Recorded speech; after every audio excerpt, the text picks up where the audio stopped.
Hey, hello, hi everyone again. So today we're just going to cover up the remaining slides over here, whatever has been left from our previous session.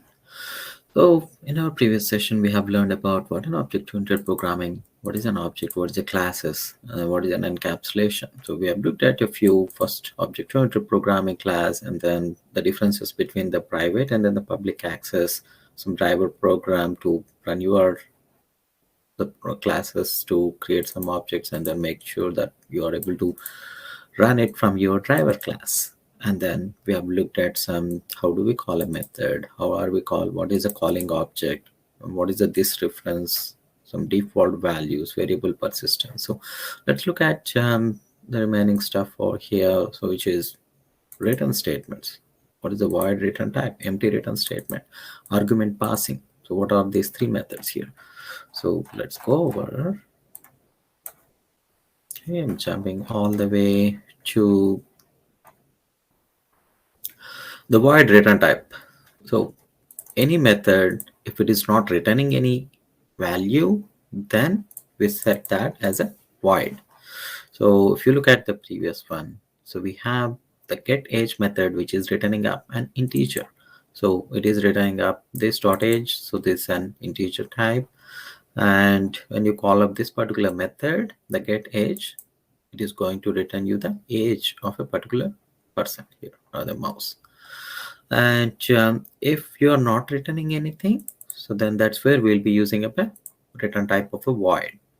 So sometimes we might use that return with an empty, and even though we have a void. So only in few scenarios, like let's say here, if you would like to stop the age limit of increasing to be not more than 100, then you keep a filter saying that when the age plus plus is happening it up, when this is getting incremented, when this goes all the way to the 100, so then you would like to say that, hey, if the age is greater than or equal to the 100, then stop it. Then your code execution would be done by this time, so it exits out of this whole thing, and then it is not returning up anything, but the program ends if the age is greater than or equal to 100. So sometimes, I would use, we could also replace that with a break here. Like if a specific value, if it reaches, let's say 100 here, then I say, okay, break, don't do anything. So I could also use the break statement. So you have the break and continue keywords within the Java, or so within the mainly in the conditional loops that we could use it. So if you would like to break something, you can say when your condition matches up, you could say break, or in the other round, the return statement as we have seen it over here. So if the age is greater than or equal to 100, the return. So in these two scenarios, these both are giving up a same scenario, same output there. So yeah, some other empty return statement. So code that uses an empty return statement can always be replaced by code that does not use the empty return statement. So if you look at this, and if the age, if the same condition, if you're just keeping up at the top, if the end age is greater than 100, the end age is equal to 100. So you are setting that up so that you don't need to go through more than 100 times basically. So yeah, like you could replace the logic. So this is just a replacing of the logic so that it matches up in the same format as the previous. And the local variables with the default values. So sometimes when you set up a local variable here, and it will be having up some default garbage value unless you specify that, going with a 0 or 1.0 or some value over here. If you're not setting up anything, then it will be having up a default garbage value. So let's look at some examples what happens here. You have a grow method again. So with a for loop, if you're not initializing the value of the I, then this program would not compile, and then it will give you an error message. So it's more like if I'm going with some driver program here, And if let's say I no more initializing, if I'm not initializing the value of the days, or in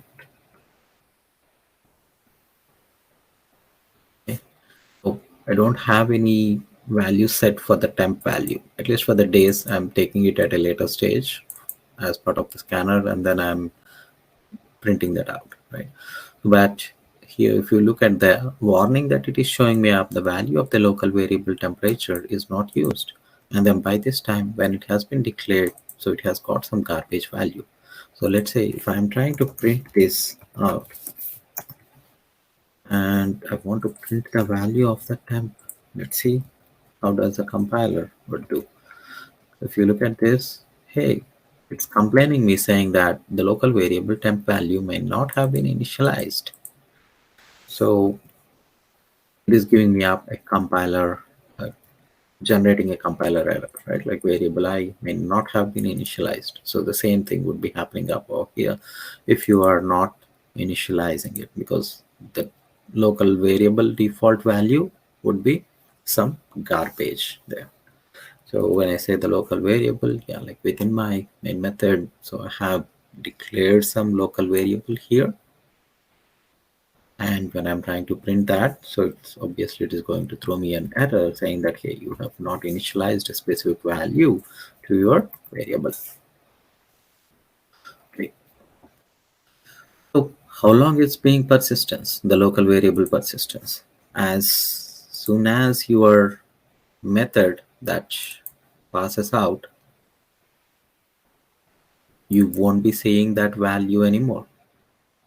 I mean, when you have a particular variable that has been created within a method, that would be persisting only within the same method. So once it has been outside of that, then the value would be gone. So let's look at some example here. Like we keep calling about the passing by value and then the pass by reference. So let's look at some examples of those. So the first, I would like to go with the pass by value. So which means that when you are passing or some value to a method, in this scenario, I have a variable called a is equal to 10, and then I'm calling up the method 1, where I'm passing up a value of the a over here, and I'm displaying that, okay, what is the initial value that was passed to this method, and then I'm setting up a value to that 20 there. So again, I'm printing it out, the value of the b in the local method, and then the value of a here.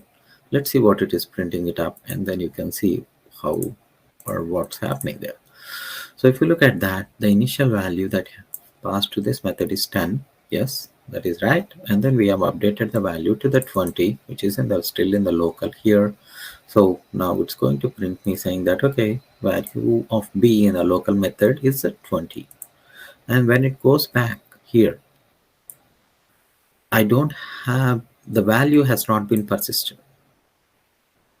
I still have the same value that I have initialized with a because the value, once it has been passed to another method, or when the value has been passed to this, the variable b is local to this method and not a local to this one.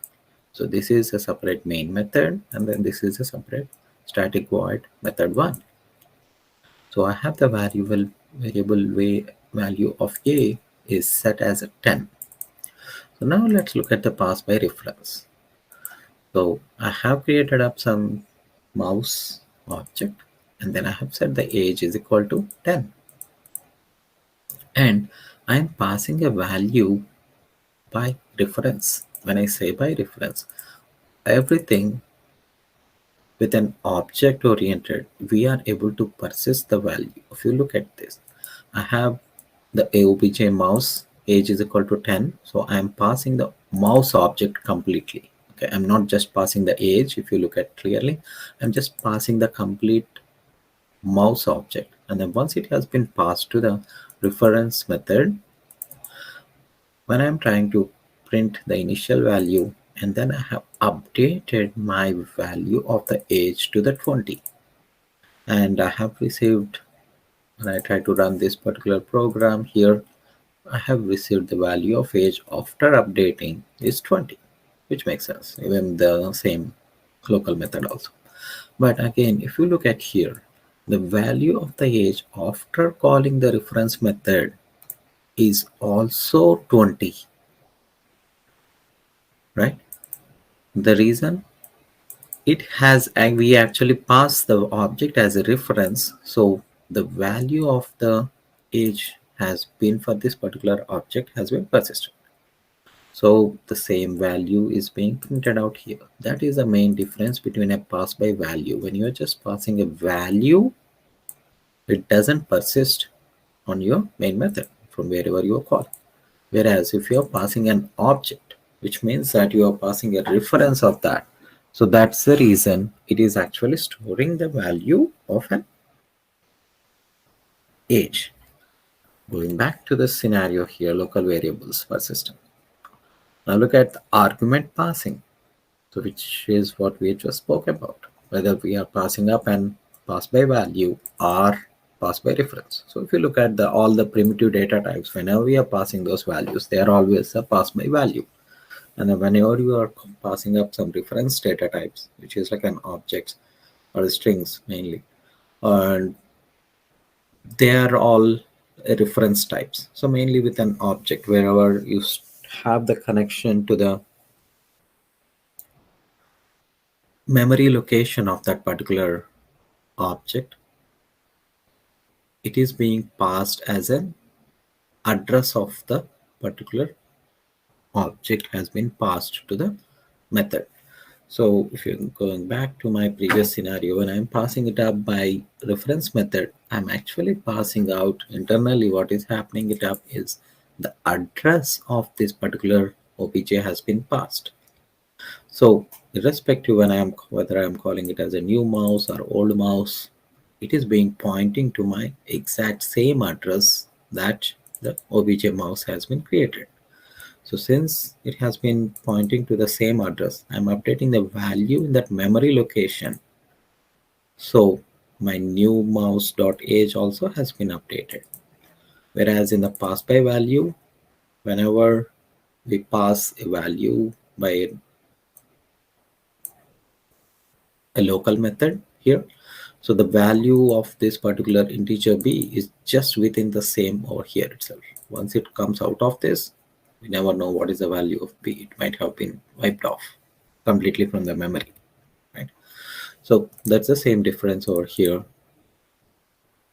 The argument passing, you have created up an object and the days is equal to 365. Remember here we are just passing up the integer of the days. So when it's being passed over here, so you have been incrementing the age is equal to plus days. So you keep incrementing your age, the age of the mouse, and then once it has been, the weight has been incremented, you are reducing the values of the days. But if you look at this, this is all happening within the same method. It doesn't matter when it comes back. So let me run that mouse 3 program here. So I have the mouse 3. So where based on the value that I am taking it out, days is a local variable within this method. So whatever you do, it all just stays within the same method. When I'm trying to run my mouse 3 here, I'm creating up an object, setting up the days is equal to 365 and calling up the grow with that number of the days and just printing it out. So let's see what's my program would print. Number of days passed by value on instance method, or here the instance method is this one. So since it has already been decremented everything with the 0, like I mean it keeps doing when the day is greater than 0, it keeps reducing the number of days, right? So that is why it has been set, it has been reduced to the 0. So now again from my driver program, the value doesn't change because I'm just passing a value to the other one. Whatever happens in this particular method is all just within this method itself. and it is not going to impact my original value that I have passed. That's a pass by value. Okay, so this is another example. Again, the same thing. If I have to pass it by a reference, so let me uncomment this one. So I have the set age mini. Here, if you look at this, I'm passing it as a reference. And since I am changing the value of the age is equal to 300, so since it is a reference, then instance variable after calling the function set age would be 300. When I try to print this, I'm expecting this to be a 300 here because I passed it as a reference. And then when I am changing up some value, when I pass it by reference, the value persists. Okay, so that's the main difference between then pass by value and then the pass by reference. So whenever we are creating up a class, we often need to set methods and then the get methods. So we call those as accessor methods wherever it's being prefixing with a get. And then the mutator methods whenever we are trying to set the value of an instance variable. So we have an examples of here get age, which is returning up an age, and then set percentage growth rate. So these are all the mutator methods. And we also have some more types of the methods that we try to create with a Boolean methods, where it is trying to return a value of a Boolean, whether it's a true or false. We can always think of more examples with this. Is valid? Is program correct? Or is adolescent in this example here? If the age less than or equal to 100, return true, else false. So mostly we use these Boolean methods to validate the contents that user has written, or if you would like to validate some piece of logic, whether this logic is correct or not, then we create some Boolean methods. It's always, I mean, it's if it's returning up a Boolean value, they're always the Boolean methods, but it is a good way to prefix it with is condition so that you know whether it's performing some action, right? Like they normally should start with an is. Okay, so that covers up the specialized methods, which is the accessor method, mutator methods, and then the Boolean method. So if you look at any of our existing, we already have get methods, get age, get weight, and then this is a set method, mutator methods, and yeah, we don't have the Boolean methods because we are not validating anything specifically here. But in case if we have to create up any Boolean methods, so we will be creating those. Let's look at the town program here. So we have the two variables that has been created, number of adults, number of children. So we are having up an initialize method and then the simulate birth and then the print statistics. So going back to my driver program, so I'm just calling up the initialize simulate birth, and then the print statistics. So I would request you to please try that program on your end and then let us know if you have any more issues. Okay, so that finishes up the initial part of an object-oriented programming. So on our next class, let's jump on to the advanced concepts of an object-oriented programming. Okay, thank you, and then see you then. Bye.